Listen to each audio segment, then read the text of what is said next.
to the laws of aerodynamics, the bumblebee should not be able to fly.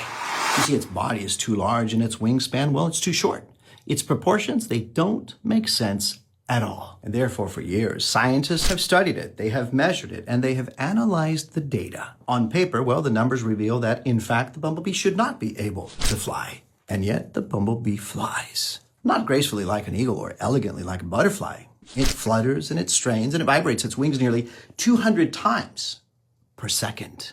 It doesn't glide through the air, it actually fights the air. And somehow it manages to rise. I guess the question is why? Well, because the bumblebee doesn't live by the expectation and calculations of the observers. It lives by the design of its creator. And here's what grips me. See, the bumblebee never read the research paper. It never got the memo, and therefore it never internalized the limitation. It simply did what it was created to do, and that is to fly. And you know what that tells me? Well, that some of you have been living under someone else's data. Things like, well, they don't have the background, they don't have the education, they don't have the support, they don't have the resources, they've been through too much trauma, they're too young, they're too old, they're too late. On paper, maybe it doesn't make sense. But heaven never asked for your resume.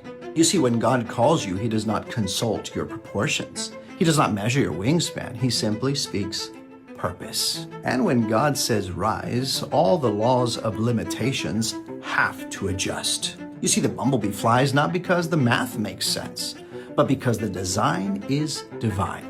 And maybe the reason that you still feel that stirring in your spirit, that pull towards something higher, or that dream that refuses to die, maybe it's because you were not built to stay grounded.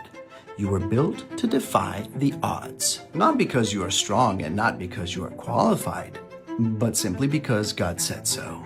And if he said it, no calculation can cancel it.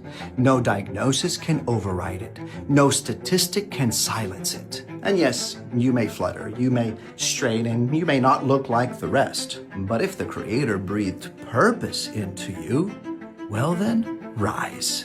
Because what God designs, well, he sustains. And what he calls upward will never be held down by human opinion. I don't know who needs to hear this today.